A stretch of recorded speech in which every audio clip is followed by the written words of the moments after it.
Thank you, Honorable Chairperson Ngola. Those colleagues are the issues of justice and constitutional development that Parliament is dealing with. I take this opportunity to invite the Honorable Chairperson of Correctional Services, Ms. Ramolobeng.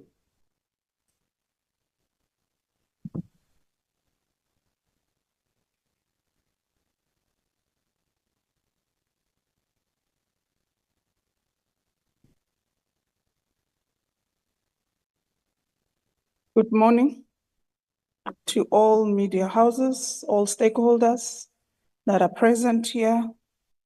When one came in, I was a bit puzzled. I had to ask Mothapo, are we in a meeting or something? Because I'm not used to briefings being a full house, but we do appreciate and thank you for coming through to listen to us expanding on how would see 2025 progressing and how we'll hold departments accountable. My name is Khomotso Enthea Ramolobeng. I'm the Portfolio Committee Chair of Correctional Services. Let me firstly congratulate the Department of Correctional Services for having achieved a pass rate of 96.2% of the matric results of all inmates that were doing matric in our facilities. The overcrowding in correctional centers. Overcrowding is a problem of the whole peace and security cluster. It's not a correctional service matter only. Currently, the department houses around 156,000 of inmates with only 474 approved bed spaces. And this, it's a stats that we've done 2023-2024 financial year. So why yet does the Portfolio Committee to receive an updated number? It should be, or it could be more than this number I've just indicated on. And this contributes to an overcrowding rate of 48% in the previous financial year. The department is also responsible for 55,776 remand detainees, which contributes 36% of the total prison population. This stat as well could be more, as I've indicated. It's for the 2023-2024 financial year. We still need to be given an updated stats of the remand detainees, including the inmate population in our facilities. A number of issues which contributes to this problem of overcrowding includes inmates who have been given bail but are unable to pay. We've seen this with the Colesberg Correctional Facility, where we had a number of inmates who would have received bail of less than 500 rands or bail of less than 1,000 rands, but still could not be able to manage to pay that bail. Vis-a-vis what the department is paying for each inmate being in our facility, it's something that requires us to ponder on. Remand detainees who have been detained without the option of bail as well. We have an influx of those, of inmates who would have been taken to correctional facilities, but they are yet to receive bail. And this would be years, some of them. Court disapproval on the Section 63A application due to the nature of the crime committed or would be previous criminal records and the involvement in gangs or criminal syndicates in crimes. States patients who should be in mental institutions but are instead incarcerated in correctional centers. This is a matter that we've been in engagement with the Department of Health, including the Portfolio Committee of Health. So it's a matter that as the Portfolio Committee, we are going to prioritize to make sure that there is bilaterals between the two departments, including the two portfolio committees, to try and find mitigation of mental health patients being in correctional facilities instead of hospitals. The huge number of foreign nationals in our facilities, this is a dire concern that the department is facing in centers. How do the department address the issue of overcrowding? The department is implementing an 8-pronged strategy that includes, amongst others, managing levels of awaiting trials, detainees through the IGS case management task team and intersectoral committee on child justice, managing levels of sentenced offenders by improving the use of community correction supervision, release of parole and transfer between correctional centers to establish some degree of evenness and overcrowding in all our centers, encouraging debate in South Africans about the value of incarceration as a sentence and encouraging appropriate sentences that is focused more on rehabilitation. On self-sufficiency and offender labor, in response to the continuing budget cuts, the Department of Correctional Services is implementing its self-sufficiency and sustainability framework. This framework has allowed the department to demonstrate innovative revenue generation and self-sustainability while contributing to the local economic development using its own resources and offender labor. In addition, the framework has made a positive contribution to the department's mandate on rehabilitating offenders in their care. The Portfolio Committee is pleased with the outcomes of this initiative and has witnessed during our oversight, which we had in Gauteng, to various correctional centers. The 2023-24 financial year marked the third year of the implementation of the self-sufficiency and sustainability framework, which aims to increase work opportunities for offenders and equip them with market-related skills as part of their rehabilitation and preparation for successful reintegration back into our communities. In the 2023-2024 financial year, the department reported a revenue generation of 233 million that they've generated revenue out of the self-sufficiency programs. The committee encourages the department to further optimize operation at its production workshop to further improve on the self-sufficiency and sustainability on revenue generation. In other correctional centers, the department uses offender labor for some of the day-to-day maintenance and renovation of their facilities. For instance, in Kgoshi Mampuru, the department used offender labor to renovate, tile, and paint the office of the commissioner, including his house.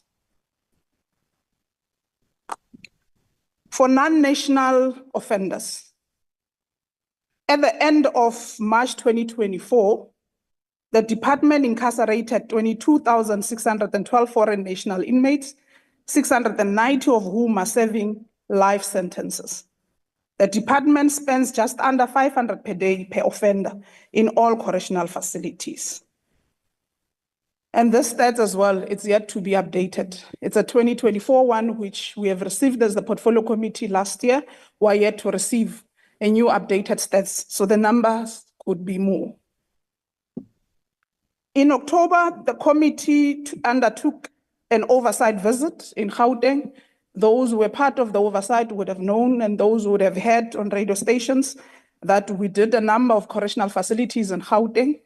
Baviaanspoort, Johannesburg Correctional Facility, which is formerly known as Sun City, Modape Correctional Facility. And amongst others, when we went to Baviaanspoort, we had about, I think it's a juvenile center, yes, where around 525 male offenders who are incarcerated in that facility.